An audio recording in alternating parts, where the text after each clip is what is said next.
저번 시간에 배웠던 것을 간략하게 짚고 넘어갈게요. 먼저 좀 띄워주시고요. 조아리의 장. 음. 이 부분이 먼저 본인의 인식 가운데 딱 자리가 잡혀져야지 조금 도움이 많이 될 것 같아요. 저번 시간에 우리가 17페이지 육적인 사고체계의 파쇄에 대해서 우리가 배웠습니다.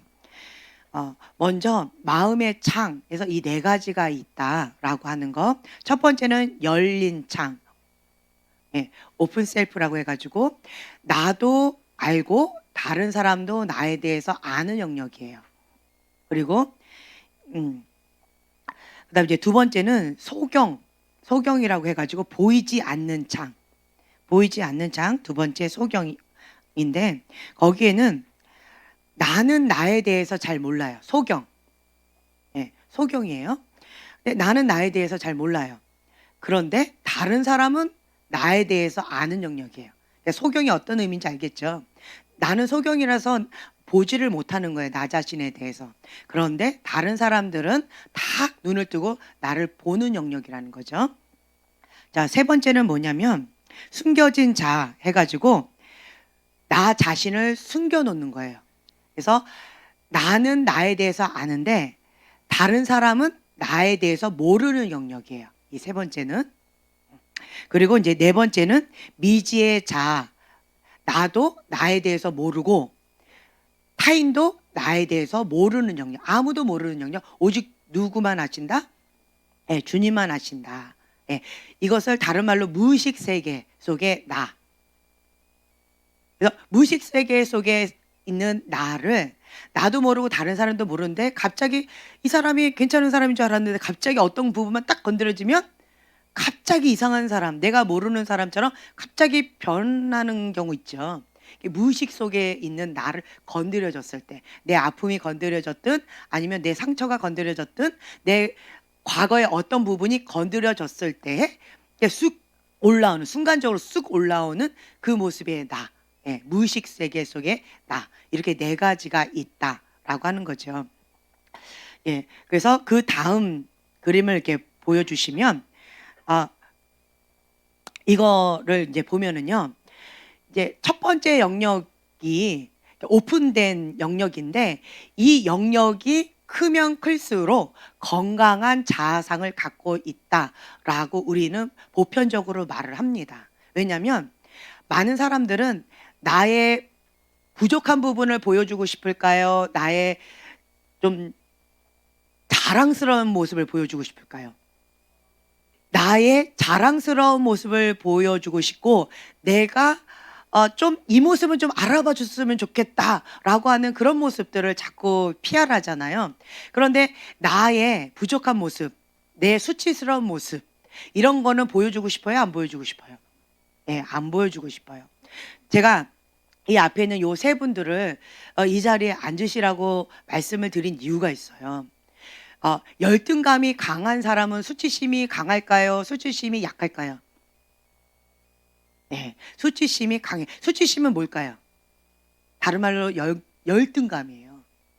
수치심이라는 것은 나의 부족한 부분, 내가 숨기고 싶은 부분, 감추고 싶은 부분, 그렇죠? 이 감추고 싶은 부분, 숨겨진 나, 이거는 내가 일부러 숨기는 거예요. 다른 사람들은 다 몰랐으면 하는 그런 부분이에요. 이 숨기고 싶은 이런 부분이 드러났을 때 수치감을 느끼고 열등감 있는 그 부분이 오픈되어졌을 때 수치감을 느낀다라는 거예요. 나는 다른 사람한테 비춰지기에 좀 괜찮은 사람인 것처럼 비춰지기를 원해요. 나는 바보야. 나는 이런 바보가 있거든. 난 이렇게 부족한 부분이 있거든 하고 자기 스스로가 막 이렇게 오픈하는 사람이 있어요. 그런 사람을 우리가 뭐라고 얘기해요? 바보다 이렇게 얘기하나요? 순간 놀래잖아요. 저 사람은 진짜 이런 거 아닌가? 수치스럽지 않나? 나 같으면 저런 거 말 못할 텐데, 나 같으면 저런 얘기 정말로 못할 텐데. 나의 숨겨진 비밀 1호가 뭐였냐면 나의 가장 친한 친구에게만 말했던 비밀 1호가 있었어요. 그게 엄마 아빠. 그 사건이에요. 그 누구도 몰라.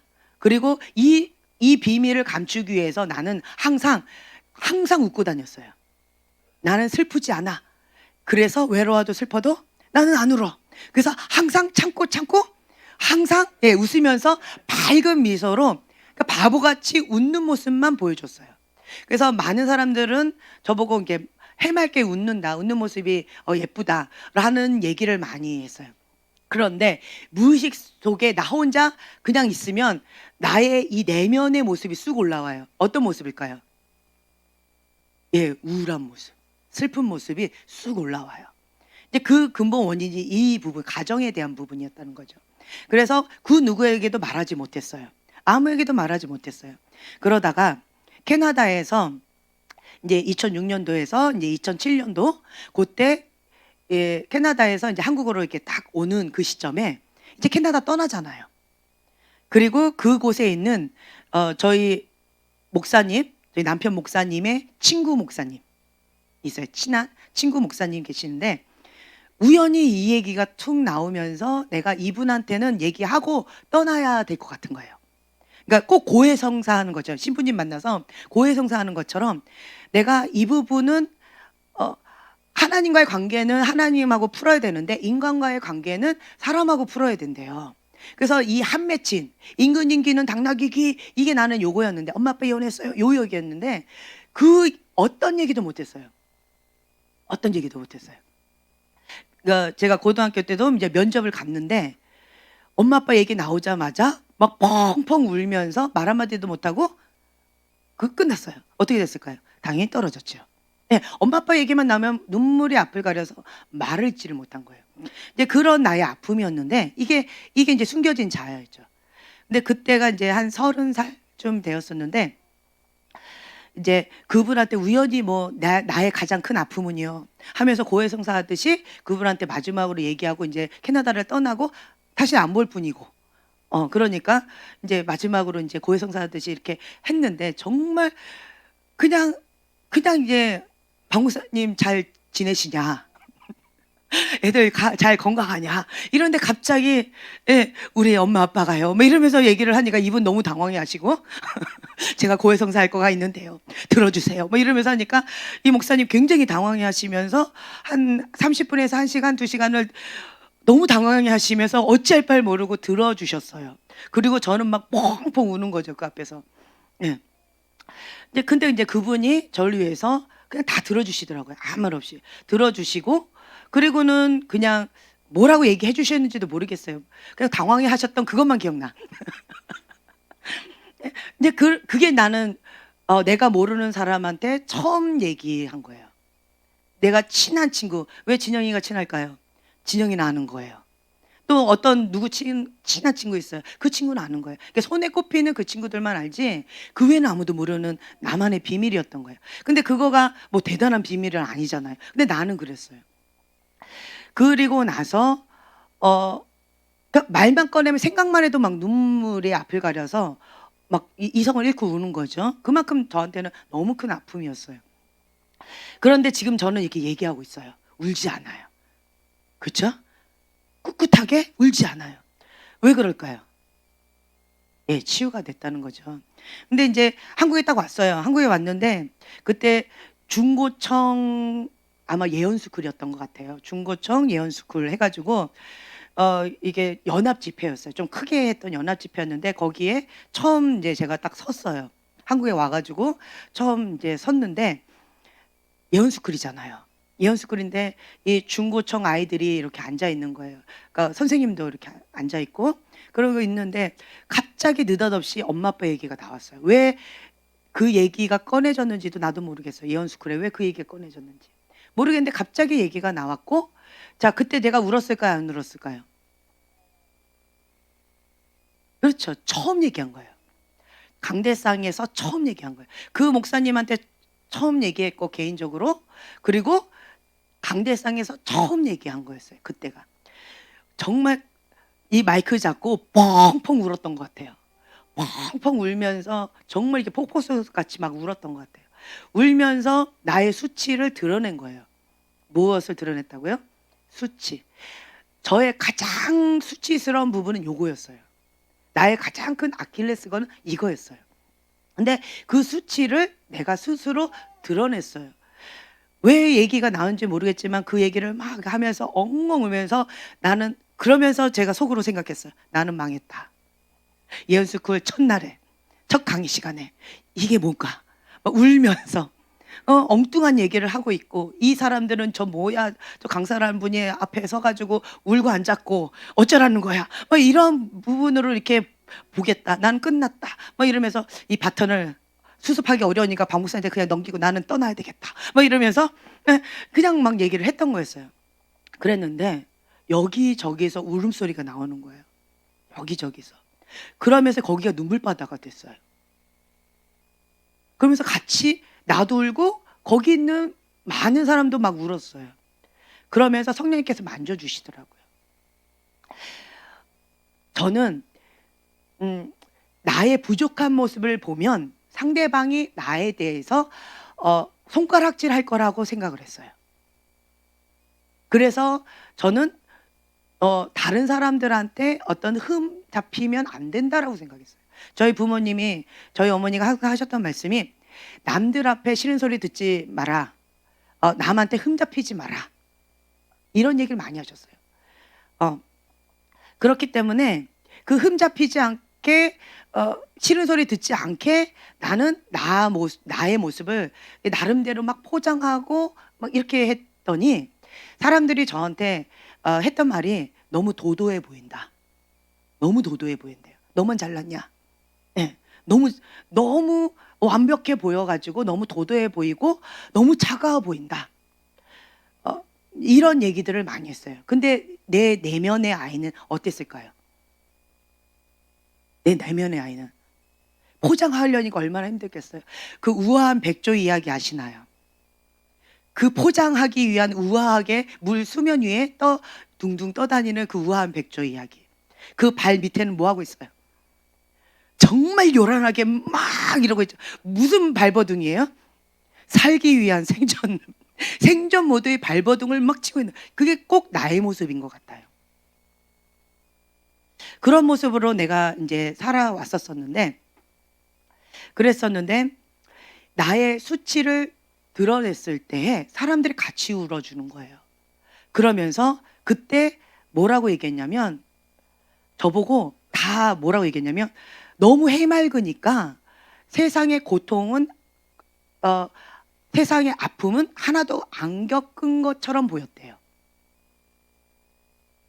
그냥 좋은 배경에 뭐 예쁘게 아름답게 그렇게 잘 자란 것 같이 보였대요.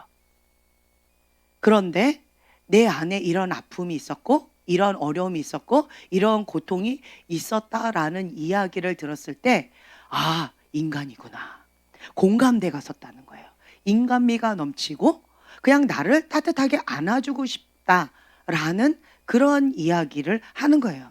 그전에는 안겨보고 싶다 이런 얘기를 했는데, 무슨 말인지 아세요? 예, 저를 보면 그냥 위로를 받고 싶고 너무 이런 분이니까 그분한테 기대고 싶다. 위로를 받고 싶다. 뭔가를 받고 싶다. 이러한 느낌이 있었는데 이렇게 하니까 인간이구나. 그래서 한번 안아주고 싶다. 이렇게 얘기하시는 여자 목사님도 계셨어요. 그러면서 고맙대요, 저한테. 제 두 손을 꼭 잡으면서 고맙다고 이렇게 표현을 하셔요. 그래서 저는 왜 저렇게 표현하시나, 그러니까 아이들 그때 그랬었고 이제 다른 장소에서도 어떤 여자 목사님이 저한테 그러는 거예요. 고맙다고, 그런 얘기해 줘서 고맙다고 힘이 난대요. 제가 이러한 어려운 환경 속에서도 저렇게 하나님 바라보고 꿋꿋하게 선 모습을 보니까 용기가 난대요. 나도 저분처럼 저렇게 할 수 있겠다라는 희망이 생겼다는 거예요. 좋은 배경 속에서 뭐 당연하게 뭐 잘 되는 거는 당연하지, 안 되는 게 이상하지. 근데 저렇게 어려운 상황 가운데서도 저렇게 꿋꿋하게 하나님 앞에 잘 자라나가는 모습을 보니까 소망이 생겼다. 나도 할 수 있겠다. 그러면서 너무 고맙다고 할머니 목사님이 제 손을 꼭 잡아 주시면서 안아 주시면서 이제 그러면서 저한테 굉장히 따뜻하게 해 주는 거예요. 예. 이제 그런 얘기를 들으면서 저는 충격을 받았어요. 왜냐하면 첫 번째 장소에서도 그 아이들이 같이 울어주면서 같이 성령님께서 내 치유, 나를 만져주셨어요. 내 아픔을 만져주셨어요 하면서 그런 간증들이 많이 있었었는데, 근데 두 번째 장소에서도 그 장소에는 목사님들이 많이 계셨던 곳이었는데, 그곳에서도 저는 제 수치를 뭔가를 드러냈었어요. 어떤 수치였는지 기억은 안 나는데 어떤 수치를 드러냈었어요.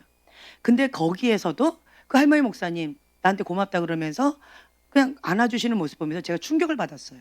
왜냐하면 내가 수치를 드러내면 다른 사람들은 다 손가락질할 거라고 돌맞을 준비를 하고 저는 얘기를 한 거였어요.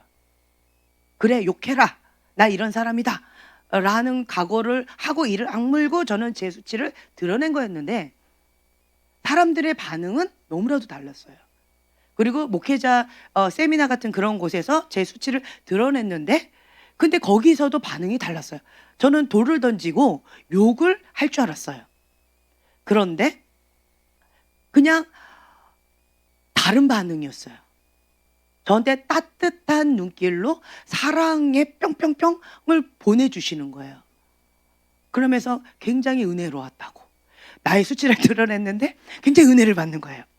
그래서 내 생각과 너무 다르다.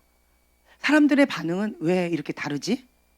나는 이때까지 내 수치를 드러내면 욕을 바가지로 먹는 분위기 속에서 살았는데, 근데 왜 여기는 다르지? 은혜의 모드라서 그러나? 교회 분들이라서 그러나? 이게 뭘까? 좀 혼동이 많이 왔었어요. 그러면서 제가 느꼈던 게 무엇이냐라고 한다면, 또 한 가지, 저는 박 목사님을 만나면서 제가 충격을 많이 받았어요. 박 목사님은 어떤 스타일이세요? 1, 2, 3, 4번 이렇게 있을 때 1번 처음 만난 사람한테는 어디까지 얘기를 해요? 보통? 그냥 인사하고 이름 얘기하고 어디서 왔고 나는 뭐 목회자고 그냥 뭐 어디 출신이고 그냥 가벼운 어떤 요 정도만 얘기하잖아요. 근데 처음 만났는데 우리 집 숟가락 밥그릇까지 다 얘기해 버리는 거예요. 그리고 그때 페이스북인가 우리 집 구석구석을 다 사진을 찍어 다 올려버리는 거예요. 사생활이 없어요. 누가 그걸 보는지도 모르는데 다 올려버리는 거예요. 그리고 좀 예쁜 모습만 보이는 게 아니고 진짜 망가진 모습, 엉망인 모습, 그런 것까지 다 올려버리는 거예요. 본인은 괜찮다는 거죠. 그러니까 성격이 좀 이래요. 그래서 그런데 또 한 가지 본인의 수치, 본인의 가정 이야기를 막 얘기하는 거예요. 나는 숨기고 싶은 거였어요, 그 영역이. 근데 박 목사님 뭐예요? 우리 아버지 이런 분입니다. 살아계시기 때문에 더 이상은 말씀 못 드리겠습니다 하면서 웬만한 거 다 얘기해 버리잖아요. 그런 거를 막 얘기를 하는데 나는 충격을 받았어요. 처음 보는 사람한테도 이걸 다 얘기해요. 그러니까 처음 보는 사람이 박 목사님에 대한 프로필 다 알아버려. 그 가정사 다 알아버려. 그 아버지에 대한 격려 다 알아버려. 우리 진규가 우리 시아버지 여기 처음 오셨잖아요. 악수를 청하면서 할아버지 안녕하세요. 할아버지에 대해서 많이 들었습니다. 이렇게 인사를 했대요. 진규가 악수를 청하면서. 저는 할아버지에 대해서 너무 많이 잘 들어서 잘 압니다. 반갑습니다, 할아버지. 이러면서 인사했다는 거예요. 제가 순간 진규 입에서 그 다음 말이 나올까봐 순간 놀래가지고 진규야 이러면서 뭐 어떤 말, 그러니까 네 그냥 많이 들었어요. 이러고는 그냥 씩 웃고 그냥 씩 웃더라고요. 이러면서 그리고는 내 그 자리를 못 떠났어요. 진규가 또 딴소리를 할까봐. 근데 거기까지 비밀을 지켜주고 진규 떠나더라고요. 뭐 하나 할아버지한테 뭐 하나 딱 뭐 이렇게 손에 딱 쥐어준 것 같아요. 먹을 거라. 네, 참 고마웠죠. 근데 네, 근데 박 목사님을 보면서 제가 참 이해가 안 되는 분이었어요. 어떻게 저런 수치를 상상도 못하는 수치. 저는 세상에 이런 일이 박 목사님의 가정사를 들으면서 세상에 이런 일이 처음 들어본 이야기들이 많았었어요. 근데 그거를 사람들 앞에 그냥 서슴없이 다 얘기해버려요. 처음 만난 사람한테도 다 얘기해버려요. 난 이런 사람입니다. 그래서 도대체 저렇게 얘기할 수 있는 저건 뭘까? 나는 지금 요것도 30년 만에 처음 얘기하고 막 펑펑 울고, 그리고 이제는 그냥 이렇게 얘기하는데, 그리고 또 가려가면서 얘기를 하는데, 아직도 내 수치는 그 부분, 가장 큰 수치는 제가 얘기를 했죠. 그리고 이제 나머지 자잘한 수치들이 또 많이 있겠죠. 근데 그거는 아직 얘기 안 하고 좀 괜찮은 사람인 것처럼, 나는 된 사람인 것처럼 포장하면서 이렇게 어떤 위치가 있으니까, 권위가 있으니까, 어떤 뭐가 있으니까 라고 하면서, 나이가 있으니까, 그쵸? 철없는 얘기하면 안 되니까, 욕먹을 짓 하면 안 되니까, 이러면서 체면의 어떤 부분에 있어서 계속 이렇게 포장하면서 이러고 있는데, 박 목사님은 나하고 너무 반대인 거예요. 그 모습을 보면서 참 본인을 행복하게 사신다. 약간 미묘하죠, 이 의미가. 본인 참 행복하게 사신다.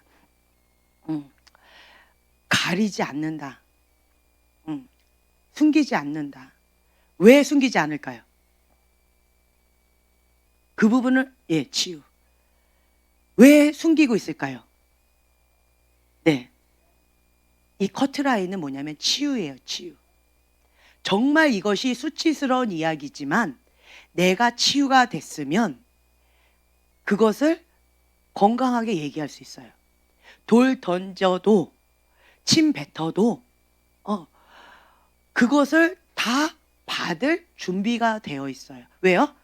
치유가 됐기 때문에. 돌 맞아도, 오늘 아침에 오는데 뭐가 왔어요? 첫눈이 왔어요. 우리 아이들 첫눈 보면 우와 눈 뿌리면서 갈까요? 그 눈 덩어리를 나한테 던질까요?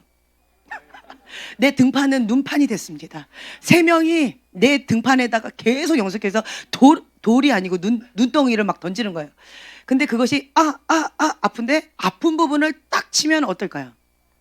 아파요. 근데 내 등판은 넓어서 막 맞는데 건강하니까 하나도 안 아픈 거예요.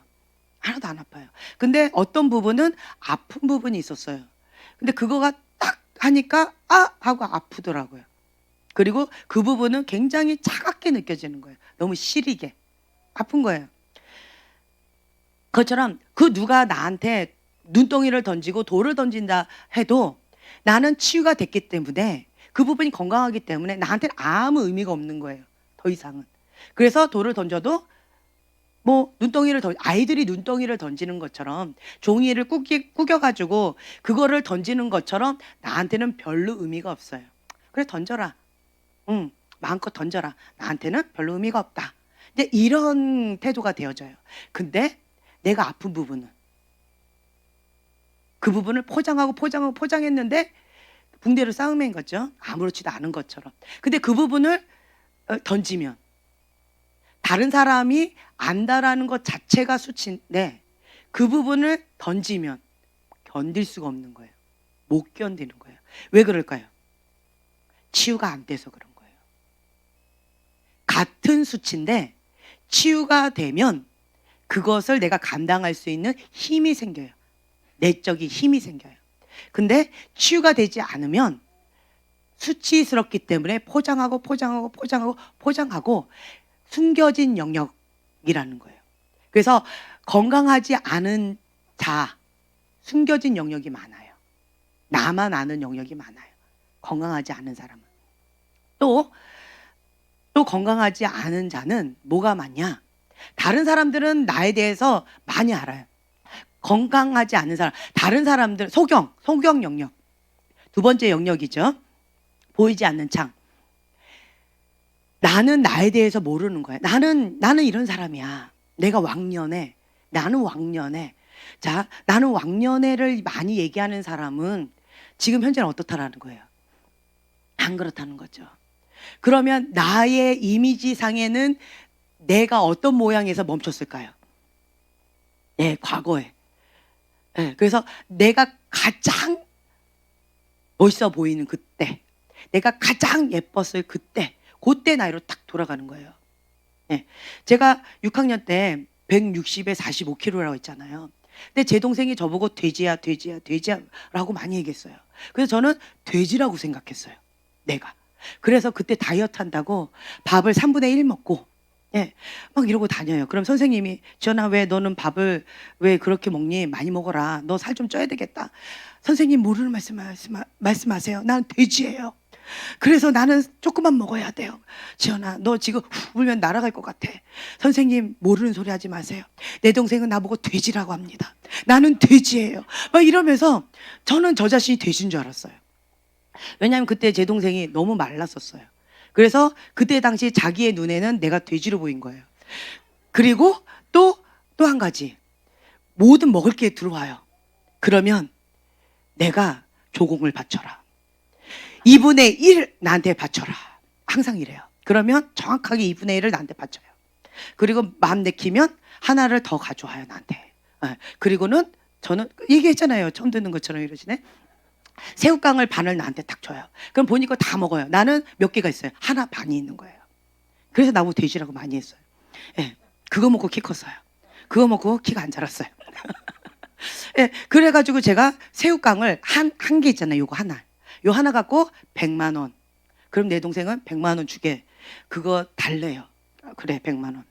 그러면 이제 1억 그렇게 하겠대요. 요 하나에 1억 하겠대요. 그럼 또 1억. 또 팔고. 그래가지고 나한테 정말 몇 조억이 막 있을 것 같아요. 내가 갚아야 돼요. 그거 갚기 전에 못 죽을 것 같아요. 뭐 이런 식으로 저는 이렇게 했던 거예요. 그러니까 나보고 맨날 돼지야. 그리고 본인은 너무 말랐고 나는 이렇게 뚱뚱했기 때문에 나보고 돼지야, 돼지야, 돼지야 했는데 나는 진짜 돼지인 줄 알았어요. 근데 지금 생각해 보니까 내 인생에서 그때가 가장 말랐던 때였어요.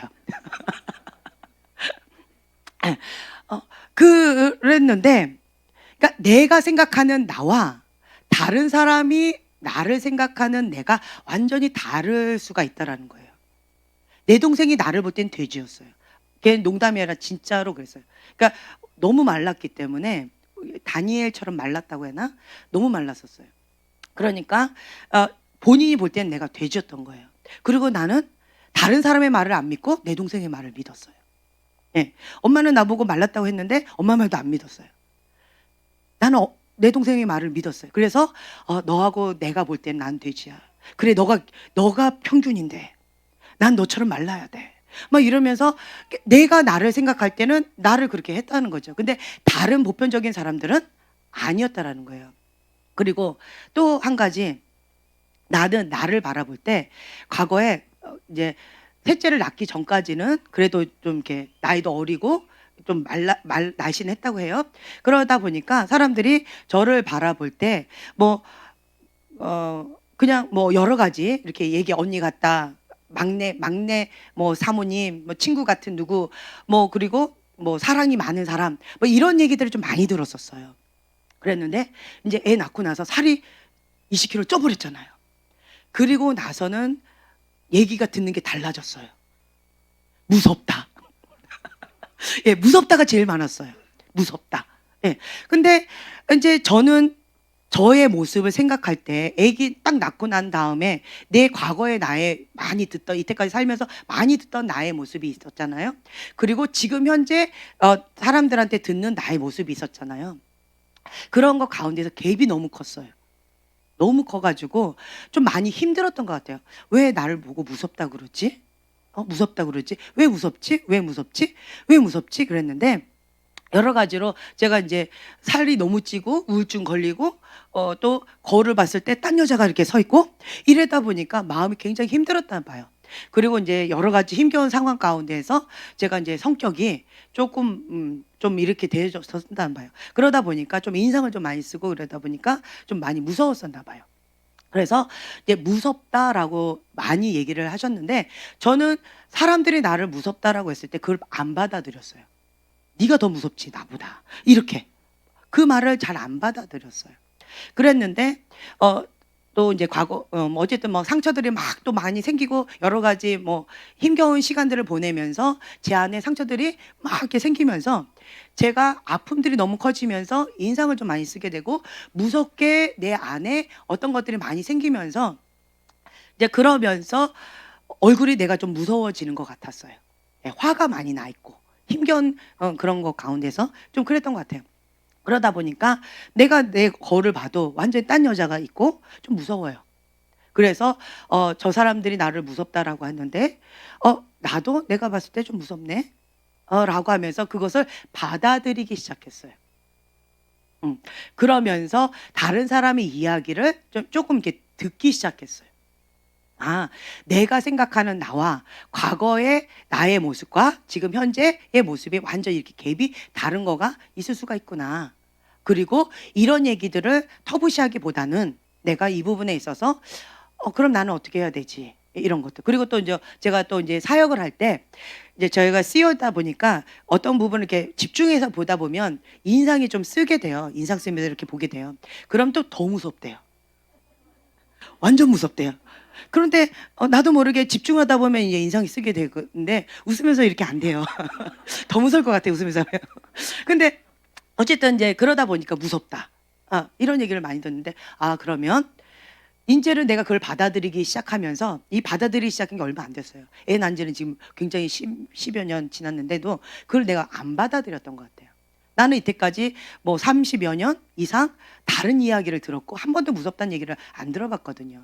반대 이야기를 들었지. 그래서 그거를 못 받아들였었는데 근데 이제 그거를 받아들이기 시작하면서 그래? 그럼 내가 무섭다라고 한다면 그럼 내 안에 뭔가가 문제가 있나 보다. 그러면서 나 자신을 돌아보기 시작한 거예요. 내 안에 이런 아픔들이 처리가 되지 않아서 내가 아픈 모습들이 얼굴에 무섭게 화난 모습으로 드러나는가 보다. 이렇게 분노에 찬 모습으로 드러나 보다. 그리고 내 안에 뭐 여러 가지 것들, 불만의 것들이 이렇게 무서운 얼굴로 이렇게 나타나나 보다. 그리고 보호막으로, 경계하는 이 보호막으로 이 무서운 표정으로 내가 무섭게 해야지 나한테 가까이 안 오니까. 내가 이거를 방어벽으로 쓰고 있나 보다. 이제 이런 것들을 제가 저 자신을 돌아보면서 하나하나 보는 거죠. 그래서 이게 다른 사람들은 나를 보지만 나는 나 자신을 보지 못하는 영역들이 정말 많이 있을 수가 있다라고 하는 거예요.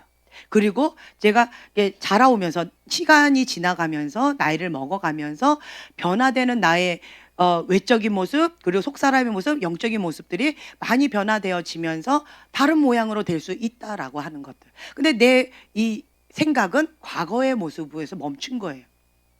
그리고 사진을 보면 현재의 모습을 볼까요? 과거에 잘 나가던 모습을 볼까요? 과거에 잘 나간 모습. 그런 모습들을 많이 보게 되면 그게 내 모습인 것처럼 착각을 하는 경우가 있어요. 박 목사님은 몇 살 때로 멈췄대요? 20살. 정확하게 기억하시네요. 20살에 멈췄대요.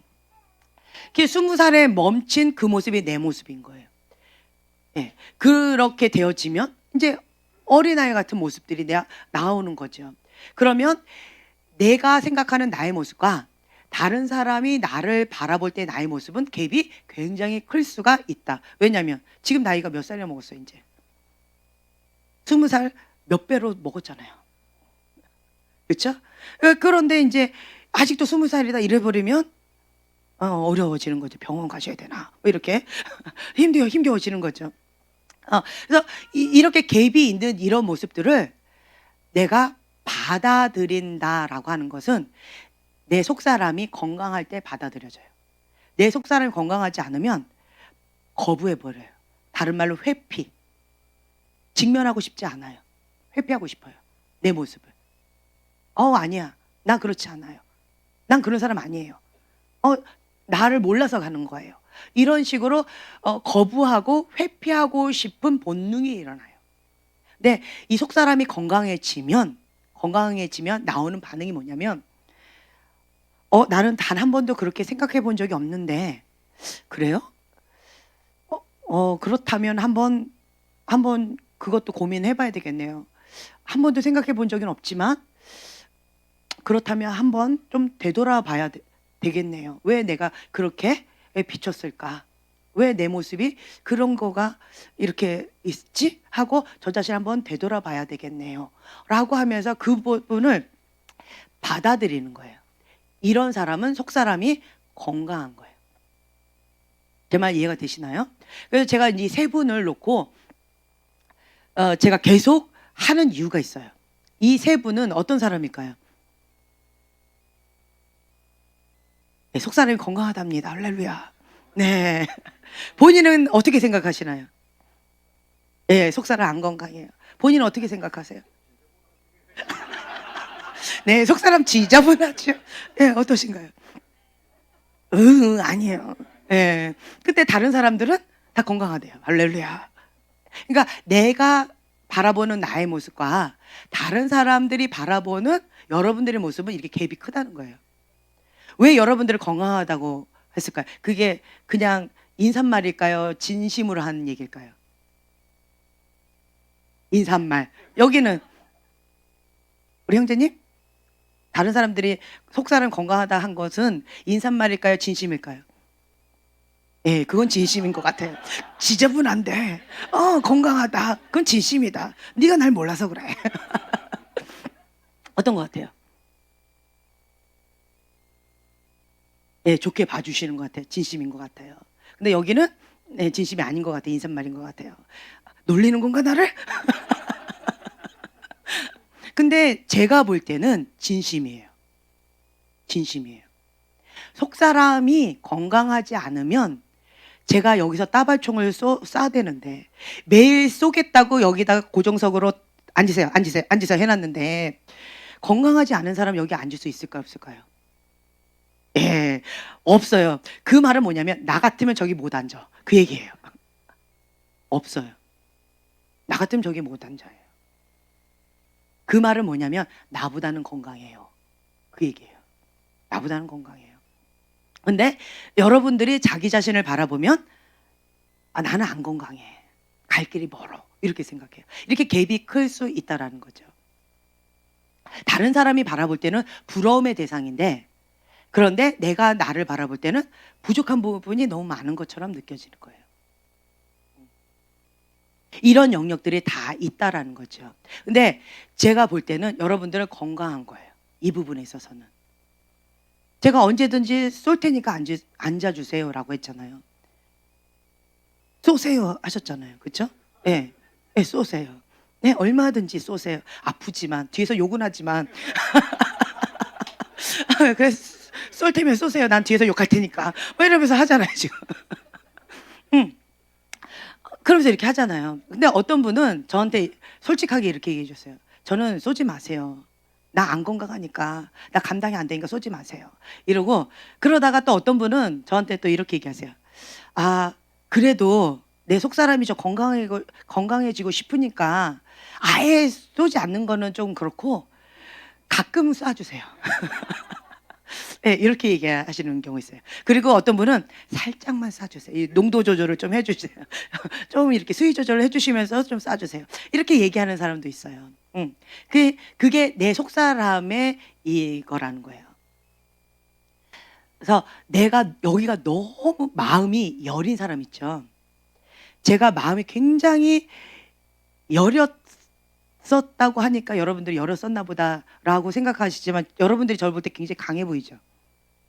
네, 굉장히 강해 보이죠. 뭐든지 다 해낼 것 같고, 예, 무슨 특공대 훈련 받고 나온 여전사 같이 느껴지잖아요. 아멘. 또 하시려고 그랬죠. 예, 막 특공대 특전사 막 나오는 그 여자처럼 저를 그렇게 강하게 보잖아요. 근데 이제 과거에 저는 박 목사님 만나기 전과 후, 애 낳기 전과 후가 완전히 달라요. 내 인생이. 박 목사님 만나기 전에는 진짜 여렸다니까. 굉장히 여려가지고 누가 뭐라고 얘기를 하면 눈만 껌뻑껌뻑 그리고 눈물이 그냥 나와요. 그냥 눈물이 나와. 그리고 말을 한마디 못해요. 왜 말을 못할까요? 왜 말을 못할까요? 그렇죠. 눈물이 나요. 눈물이 나니까 말을 못하는 거예요. 그 말을 못해. 마음이 너무 여리다 보니까 눈물이 나고 말을 못해. 예. 그리고 또 다른 사람한테 상처 주는 거 너무 힘들어요. 예. 근데 남한테 너무 상처를 많이 받아. 그래서 요거를 막 이렇게 말을 못해. 또 내가 이렇게 얘기를 하면 상대방도 마음 아파할까봐 또 말도 못하겠어. 내가 너무 아프니까 상대방도 아파할까봐 말을 또 못하겠는 거예요. 그래서 그냥 우는 거예요, 그냥. 이랬다가 이제 산전수전을 다 겪다 보니까 이제는 저는 직선적입니다. 아주 대놓고 얘기하잖아요. 저는 바른 말 합니다. 뭐 이러면서 얘기를 하잖아요. 이제 그러면서 제가 좀 많이 이렇게 좀 바뀐 것 같아요. 왜냐? 속사람이 어느 정도는 좀 건강해진 것 같아요. 속사람이. 무엇을 통해서? 내 수치를 드러내면서. 내 수치를 계속 드러냈어요. 박 목사님께서 강대상에서 제일 재밌게 난도질을 하는 사람 중에 순번이 있다면 그 중에 누가 1순위였을까요? 저였어요. 예. 저를 놓고 많이 하셨어요. 그러면 저는 수치스러웠을까요? 나의 수치를 저렇게 피할해 주시는 저 박 목사님 할렐루야 사랑합니다 뭐 이 얘기가 나왔을까요? 굉장히 수치스럽죠. 저거는 우리 둘만 얘기하는 건데 저걸 갖고 저렇게 믿게 얘기를 하나 또. 거기다가 또 과장해서 또 이렇게 하시잖아요. 그러니까 정말 너무 민망하다. 난 저런 의도가 아닌데 저걸 갖다가 저렇게 이상하게 또 꾸며 가지고 하시나? 뭐 이런 마음이 들 때가 좀 많이 있었어요. 근데 그거에 대해서 제가 어떤 반응을 했냐면 좀 굉장히 민망하고 힘겨울 때도 많았지만 하나님께서 나에 대해서 주시는 어떤 따끔한 말씀이다라고 받아들였어요. 수치스러웠지만 그렇지만 하나님께서 주시는 따끔한 말씀이다. 왜냐하면 제가 사역자로서 하다 보면은 치유 축사 뭐 예언적 사역 이걸 하다 보면 다른 사람 앞에서 좀 많이 이렇게 드러난단 말이에요. 은사하고 친구는 누구다? 교만이다. 근데 이 교만은 내가 다룰 수 있다 없다? 없는 거예요. 근데 박 목사님이 내 수치를 계속 드러내면서 계속 깐데 꼭 똑같고 하면서 막 이렇게 하시는데 근데 이제 인간적으로 들으면 막 이렇게 여러 가지 할 말들이 많지만 하나님 앞에 섰을 때는 나를 겸손케 해주시는 뿅망치처럼 느껴지는 거예요. 하나님께서 나를 교만하지 않도록 내 수치를 드러내 주셔서 겸손케 하시기 위해서 뿅망치로 계속 하시는구나. 저는 이렇게 받아들였어요. 그래서 저는 좀 어떤 것들 뭐 어떤 사건이든 어떤 말이든 어떤 상황이든 사람인지라 아플 수 있지요. 아파요. 저 똑같이 아프거든요. 아픈데 반응이 좀 달라요. 저는 이렇게 하나님 앞에 고백을 해요. 하나님 아픕니다. 아프다라고 하는 것은 내가 교만하다는 뜻입니다. 저는 이렇게 고백해요. 죽은 자는 말이 없습니다. 내가 죽었으면 아프지 않습니다. 내가 이 영역이 살아있으니까 아픕니다. 내가 이 영역이 마음이 높아졌기 때문에 아픕니다. 주님 용서해 주세요. 근데 많이 아프네요. 주님 나를 불쌍히 여겨주세요. 정말 수치스럽습니다. 부끄럽습니다. 어디 구멍이 났으면 도망가고 싶습니다. 그런데 주님께서 이렇게 하시는 것들 내가 감당해야 되니까 받아야 되겠지요. 근데 아파요. 좀 도와주세요. 불쌍히 여겨주세요. 그리고 그냥 울어요. 누구 앞에? 하나님 앞에 많이 울어요. 그리고 때때로는 힘겨우면 주님 앞에 쭉 하고 그냥 하소연해요. 너무 아파요. 감당할 수 있는 힘을 주세요. 그러면서 많이 울어요. 그러니까 이런 모습이 나와요. 저는. 그러면서 이제는 박 목사님이 막 뭐라고 해도 이제는 하고 막 이게 안 나오고 이제 허허 웃어요. 허허 좀 덜 아프네요. 네, 교만한 마음이 조금 내려갔네요. 허허 감사합니다 주님. 근데 아직은 아프네요. 주님 적당히 하게 해주세요. 이런 마음들이 좀 이렇게 생기는 거예요. 그러면서 이제 저 자신을 이렇게 다룸받아요. 왜 그러느냐라고 한다면 제가 사역자이지만 저는 반드시 권위자 밑에 있어야 돼요. 어떤 분이 저한테 이런 얘기를 하더라고요. 당신의 권위자는 누굽니까? 라고 한다면 저는 2명 얘기했어요. 2명. 2분이 저의 권위자세요. 한 분은 박 목사님. 한 분은 정기영 목사님. 이 2분이 저의 권위자세요. 저는 이렇게 얘기를 해요. 그래서 권위자분께서 말씀하시면 제가 이렇게 해요. 제가 이제 성깔이 있잖아요. 육의 본능이 나왔어요. 화가 났어요. 그래서 막 화를 냈어요. 그러면 그 옆에서 저희 박무사님이 그만해 이래요. 화가 났는데 그만해라고 했다고 그만 되나요? 돼요, 안 돼요? 예전에 저희 어머니가 저한테 막 뭐라고 막 하셨어요. 말도 안 되게 억지를 부리셨어요. 그래서 제가 저희 어머니한테 어머니 그거는 아니고요 라고 하면서 막 어머니 대들면서 제가 막 잘못하신 거예요 막 바른 소리를 또박또박 했어요. 그랬더니 저희 어머니가 그래 네 말이 옳다 내가 미안하다 이렇게 얘기하실까요? 요것이 말이야 욕 봐라 바른 소리 안 해 뭐 이러면서 더 화를 내실까요? 예, 더 화를 내시는 거죠.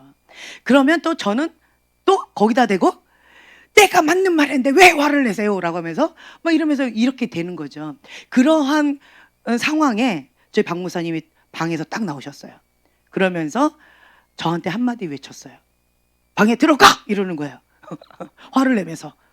저한테 화를 내면서 어디 어머니한테 덤비냐고 방에 들어가! 이런 거 화를 탁 끄는 거예요. 제가 어떻게 했을까요? 그렇죠. 얼른 들어갔어요. 네! 이러고 들어갔어요. 네! 하고 들어갔어요.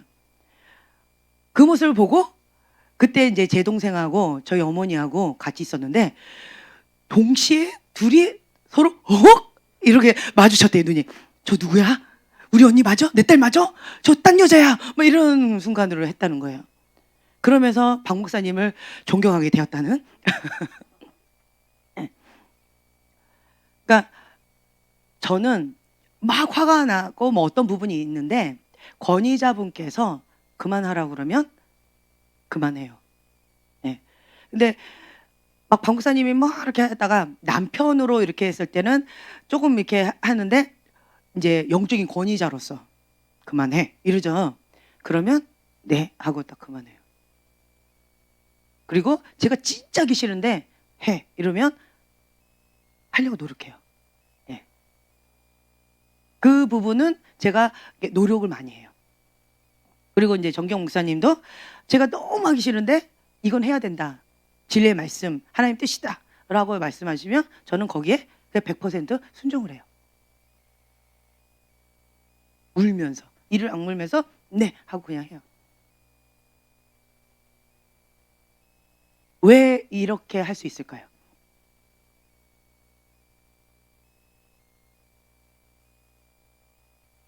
저희 남편 목사님이 너무 훌륭하셔서 할렐루야.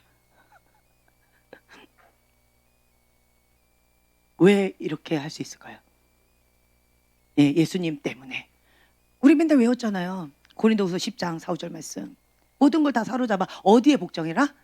그리스도께 복종하라. 하나님께 복종하라. 그러니까 모든 걸 다 사로잡아서 하나님 말씀에 복종하는 거예요. 하나님 뜻입니다. 그럼 네 하고 그냥 죽기까지 복종하는 거예요.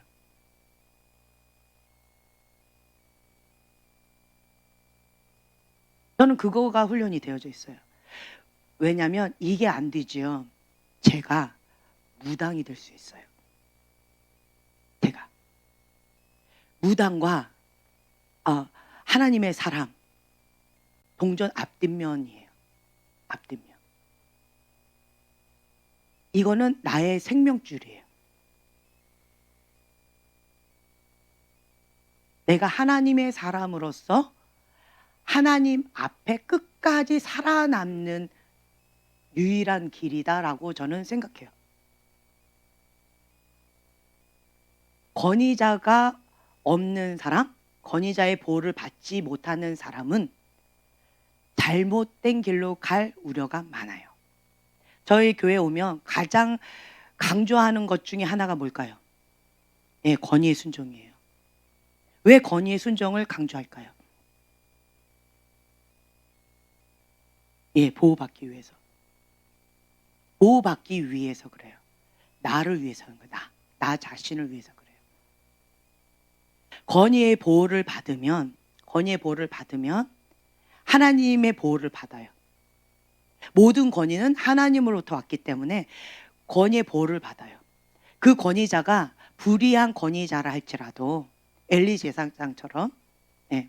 그리고 사울 왕처럼 불의한 권위자라 할지라도 모든 권위는 어디로부터 왔다? 예, 하나님부터 왔다는 거예요. 하나님부터 왔기 때문에 그 권위자, 그러니까 주 안에서예요. 이게 조건부예요. 주 안에서. 권위자가 죄를 지어라, 하나님 뜻을 거슬려라 라고 하면 그건 하면 안 되는 거예요. 어떤 사람은 권위자가 나랑 같이 죄 짓자, 일로 와 같이 놀자 이런데 네 하고 가는 사람이 있어요. 그거는 미련하고 바본 거죠. 그러면 안 돼요. 주 안에서 순종해야 되는 거예요. 주님 뜻 안에서. 네. 그래서 권위의 보호를 받아야 되는 거예요. 불의한 권위자라 할지라도 모든 권위 하나님부터 왔기 때문에 주 안에서 권위에 순종합니다. 누구한테 나는 순종하는 거예요? 하나님께 순종하는 거예요. 내가 이거를 배웠어요. 이게 무엇이냐? 여호와를 경외하는 법을 배웠다라고 말씀하셨어요. 누구에게? 저에게. 불의한 권위자에게 순종하는 건 죽기보다 더 힘들어요. 특히 전 예언적인 사람이라 다 보잖아요. 불의한 권위자에 대한 것들, 어떤 죄악들, 어떤 그런 것들을 다 보잖아요. 그런데 그러한 불의한 권위자라 할지라도 제가 순종할 수 있었던 거는 모든 권위 하나님부터 왔다. 그 이면에 계신 하나님을 보는 거예요. 하나님께 나는 순종을 하는 거예요. 주 안에서 순종하기 때문에. 주 밖에 순종한 것이 아니기 때문에. 그러면 하나님은 너가 나를 경외하는 법을 배웠다, 배우고 있다라고 말씀하세요. 여호와를 경외하는 법을 배워야지만 이게 가능해요. 이게 가능합니다. 이삭이 아버지가 죽이겠다고 했을 때 가만히 있었다라는 것은 그 아들도 여호와를 경외하는 법, 아버지를 신뢰하는 법 다 배웠다라고 저는 생각이 되어져요. 그 아버지의 그 아들이다 라는 마음이 생겨요. 이제 너가 나를 경외하는 줄 알았노라. 네. 그래서 모든 권위는 하나님부터 왔기 때문에 이 권위의 보호를 받고 여호와를 경외하는 법을 배워야지만, 그래야지만 이 하나님은 죄다 아니다, 이 기준이 뭐다? 여호와를 경외하였으므로 했다, 여호와를 경외하지 않았으므로 죄를 지었다, 이 기준이 이래요.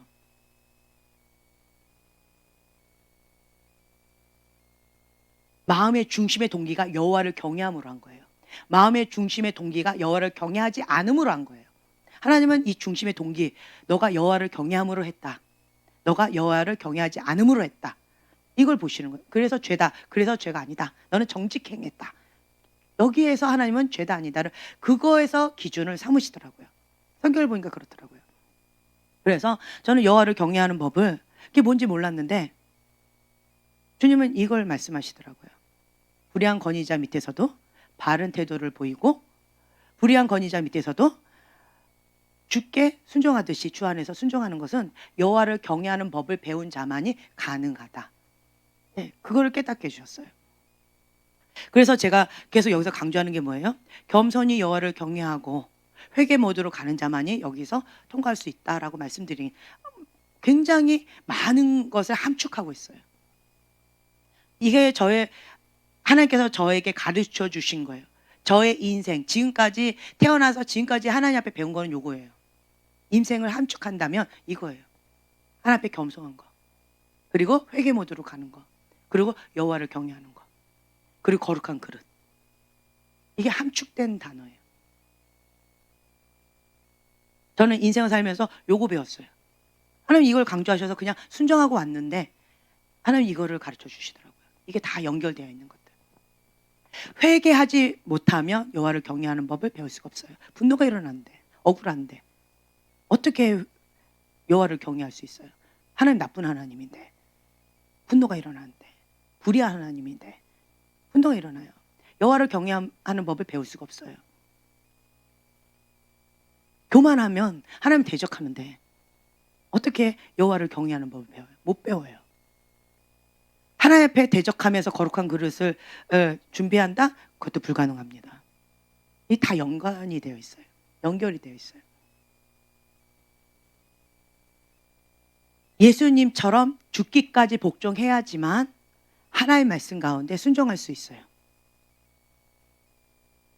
저는 어떤 것을 해라 라고 하는 것이 아니라 지금 나에게 하나님께서 말씀하신 그것 한 가지 순종하라 라는 말씀을 드렸잖아요. 그래서 한 걸음 한 걸음 왔는데 여기까지 왔더라고요. 여기까지 왔는데 주님은 저한테 너가 경외하는 법, 여호와를 경외하는 법을 배우고 있다 말씀하시는 거예요. 이거를 배우지 못하면 저는 어떻게 되느냐라고 한다면 영적인 세계를 보잖아요. 그리고 영의 세계는 참 다양해요. 어떤 분들은 그러니까 첫 번째 마음의 문을 여는 거예요. 아, 세상에 이런 영의 세계가 있구나. 구약 세계만 있는 것이 아니라 오늘날에도 있구나. 이거를 여는 게 이제 마음의 문 1단계잖아요. 그다음 두 번째 기초적인 예언 해가지고 성령 충만한 크리스찬이라면 누구나가 예언할 수 있다라고 해가지고 하나님 나를 향한 하나님의 음성을 들을 뿐만 아니라 상대방을 향한 하나님의 음성을 들을 수 있다. 여기는 정확도는 몇 프로다? 20%. 20%다. 정확도는 20%. 근데 그냥 좋은 말 하는 거예요. 덕담하는 거예요. 여러분들이 지금 하고 있는 게 그거예요. 예쁜 말 하는 거예요. 네. 감동을 따라서 지금 이렇게 하고 있는 거예요. 이런 것들인데 이제 세 번째 단계는 뭐예요? 예언적 은사입니다. 은사라고 한다는 것은 그냥 경진아 이거 좀 쳐줘라고 하면 경진이 악보 없어도 바로 칠 수 있니? 응? 악보가 있어야 되는구나. 그럼 여기는 은사가 없다고 얘기해요. Not yet. 네, 아직은이에요. 생길 거야. 네. 근데 어떤 사람들은 이거 좀 쳐주세요 이러면 그냥 바로 쳐요. 그리고 어떤 사람은 마이너 코드 이렇게 좀 3도 내려주세요. 3도 올려주세요. 이렇게 하잖아요. 칠 수 있니?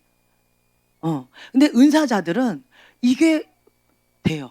그리고 혹은 올려주세요 해놓고 목사님이 음이 딱 떨어져 버려.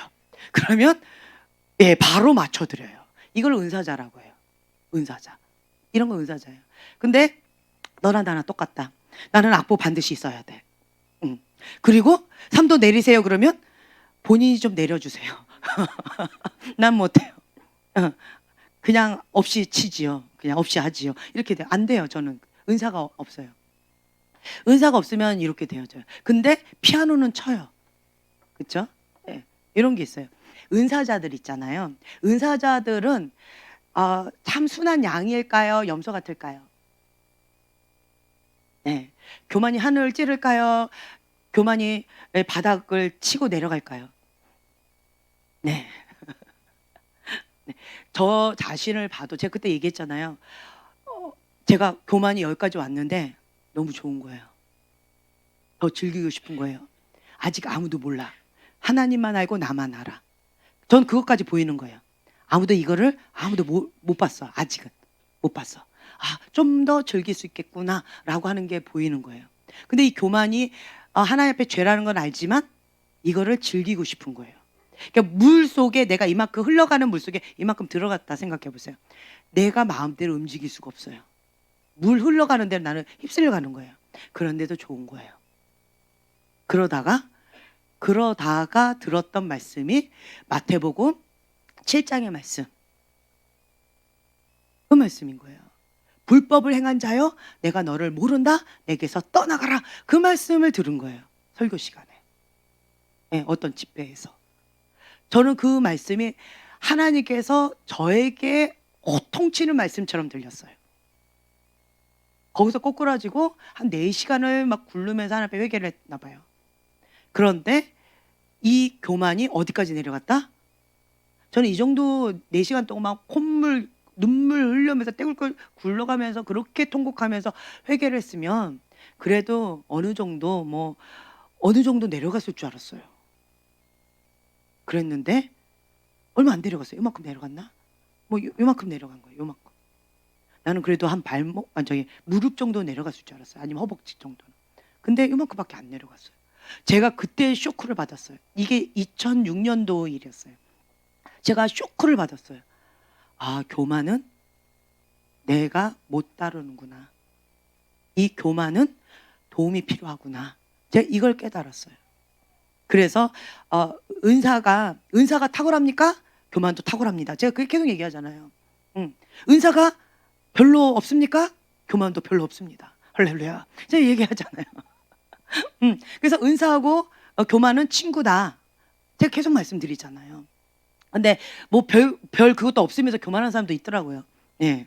그런 사람도 있긴 있더라고요. 그런데 어찌됐든 그런 것들이 있다라는 거죠. 그래서 이게 저는 이제 은사자를 다루는 법을 알아요. 어떤 부분에 있어서 이 은사자들은 꼭 야생마 같아요. 야생마 같아서 자기 잘난 맛에 살아요. 예. 근데 이 권위에 들어오는 건 너무 힘들어요. 죽을 것처럼 고통스러워요. 권위에 순복하는 건 죽을 것처럼 힘들어요. 야생마. 근데 이 야생마가 길들여지지 않으면 어떻게 돼요? 야생마로 사는 거예요. 이 야생마를 데리고는 전쟁에 나갈 수 있어요, 없어요? 못 데려가요. 오히려 더 못한 말을 타고 데려가는 거죠. 그래서 훈련받지 않은 야생마는 아무 쓸데도 없다라고 하는 거죠. 근데 훈련받은 조랑말은 타고 갈 수 있어요. 얻는 것보다 나으니까. 그렇다는 거죠. 그래서 이런 부분에 있어서 저희 교회에 뭐 난다 긴다 하는 분들이 좀 꽤 많이 오셨어요. 그러면서 왕년에 나는 어떤 거 뭐 우리 교회에서 뭘 했고 뭐 어쩌고 저쩌고 막 이런 분들이 많이 오셨어요. 그럼 딱 보면은 막 교만이 하늘 찌릅니다. 그러면 이제 저희는 한마디 해요. 한마디 해요. 그냥 은혜 받으세요. 라고 해요. 근데 그런 사람들이 은혜 받을까요? 못 받을까요? 못 받아요. 힘들어요. 그러다가 그냥 그렇게 하다가 그냥 어느새 사라지는 경우도 많이 있어요. 그럼 저희는 그냥 안녕히 가세요. 이렇게 해요. 왜냐? 이 훈련받지 않은 말은 사용할 수가 없어요. 훈련받지 않은 말은. 왜냐 그런다면 저희가 이제 예언 스쿨 때 우리가 배웠어요. 예언 스쿨 때 미숙한 예언과 거짓 예언 이거 배웠었죠. 기억나시죠? 네. 거기에서 이렇게 보면은 미숙한 예언자와 거짓 예언자는 대부분 다 비슷해요. 다 비슷해요. 그러니까 여러분들이 모두 다가 미숙한 예언자가 될지 아니면 거짓 예언자가 될지 다 개찐도찐 다 비슷해요.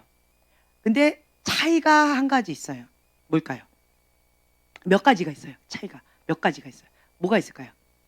우리 배운 사람들 얘기해 보세요. 차이. 예. 동기를 봐요. 동기. 미숙한 예언자는 몰라서 해요. 근데 거짓 예언자는 알면서 해요. 그게 달라요. 의도적이라는 거죠. 알면서 해요. 결과물은 똑같은데 내가 모르고 했다. 그럼 난 미숙한 거예요. 내가 알면서 의도적으로 했다. 그럼 나는 거짓 예언자인 거예요. 그건 본인이 아는 거예요. 본인이 난 몰랐어요. 그럼 진짜 미숙한 거예요. 그리고 또 한 가지 또 차이가 있는데 미숙한 예언자는 권위의 보호를 받으면서 훈련을 받아요. 그리고 자라가는 과정에 있어요. 근데 이 거짓 예언자는 훈련 자체를 받는 거 어려워요. 나 훈련하지 마세요. 거짓 예언자들은 첫 번째로 하는 게 뭐냐면 권위자 싫어요. 나 권위 너무 힘들어요. 죽을 것 같이 힘들어요. 첫 번째 반응. 두 번째는 훈련, 나는 훈련 싫어요. 이게 거짓 예언자들의 특징이에요. 네. 권위에 대해서 너무 힘들어하고 권위 아래 들어가야지 훈련을 받거든요. 이거를 너무 힘들어해요. 요거가 안 되면 유리하는 별처럼 떠돌아다녀요. 이 교회에 저 교회에 뿌리를 못 내려요. 저 사람 어느 교회 갔더래. 그래? 얼마 전에 저 교회에서 봤는데. 그래? 이 교회 간다 했는데 또 이리로 갔어? 근데 또 몇 년 후에 보면 그 사람 저쪽에 가 있더래. 뭐 이런 거 있죠. 뿌리를 못 내려요. 뿌리를. 왜냐하면 이 펄짝펄짝 메뚜기처럼 펄짝펄짝 유리하는 별처럼 떠돌아다녀요. 이 교회에 저 교회. 이게 특징이에요. 그래서 한 교회에 뿌리를 내리고 견고하게 뿌리를 내리고 건강하게 뿌리를 내려야지 잘하죠. 근데 뿌리를 못 내려요. 뿌리를 내릴만 하면 옮겨요. 뿌리를 내릴만 하면 옮겨요.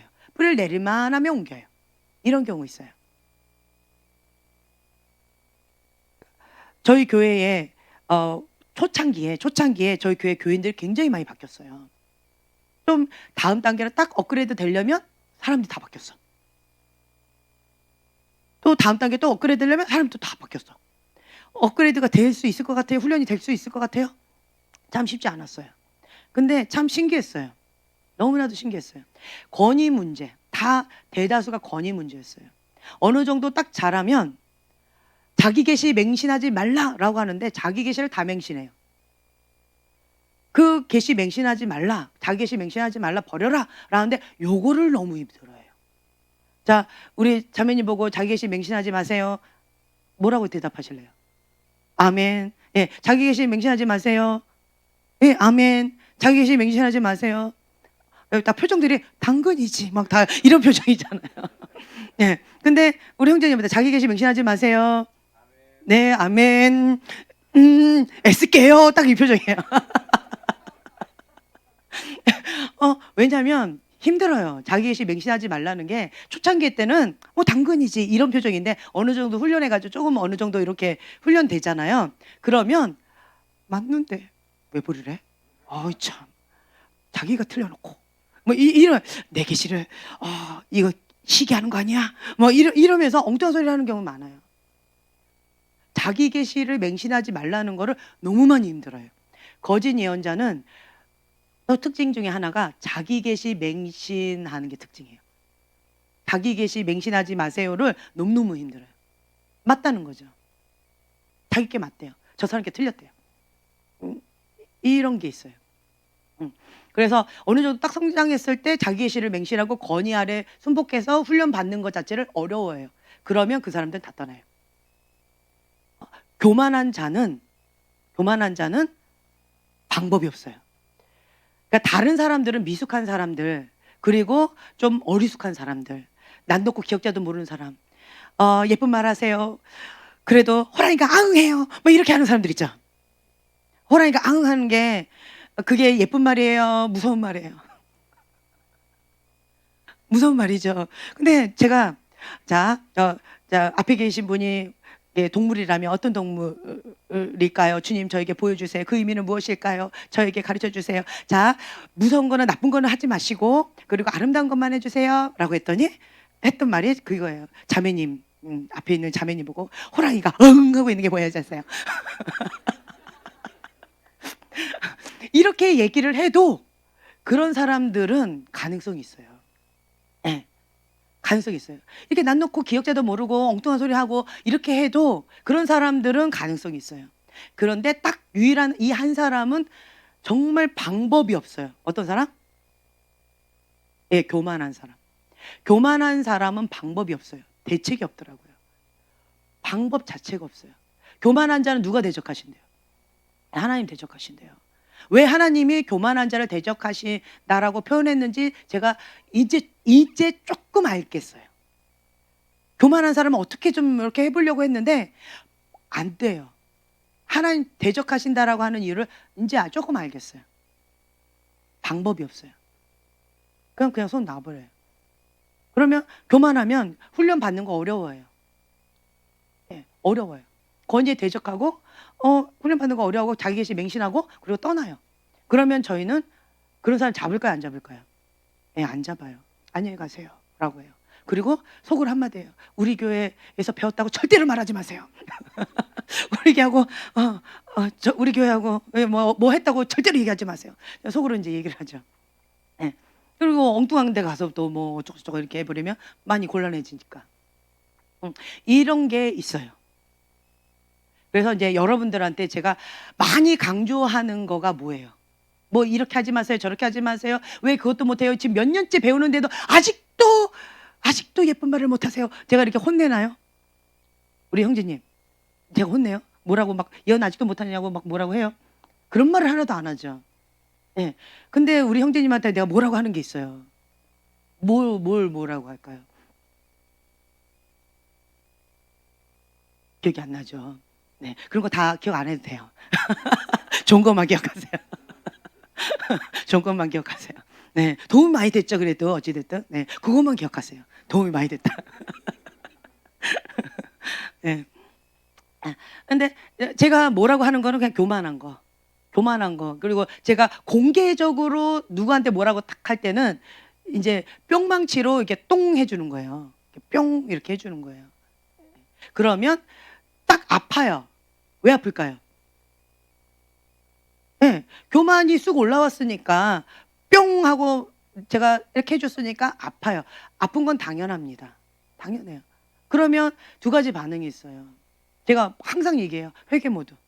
회개 모드로 가야 돼요. 그것만이 나의 살 길이에요. 제가 이것도 해보고 저것도 해보고 막 나름대로 많이 해봤는데 하나님 앞에는 바른 소리가 소용이 없어요.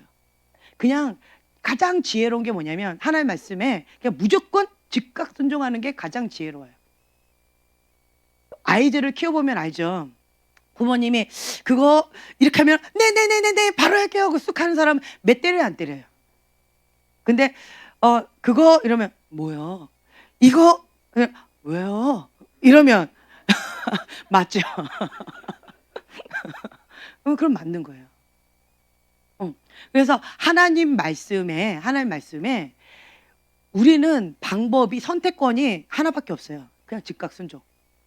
진리는 뭐예요? 내가 진리예요? 하나님 진리예요? 하나님 진리예요.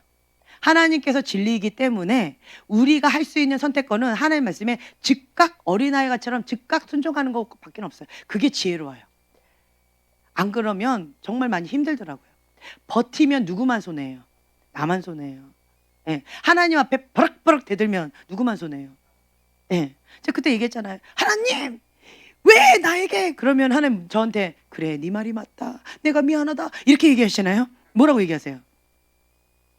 예. 하나님 왜 나에게? 이러면은 가인의 분노 이러신다 했잖아요.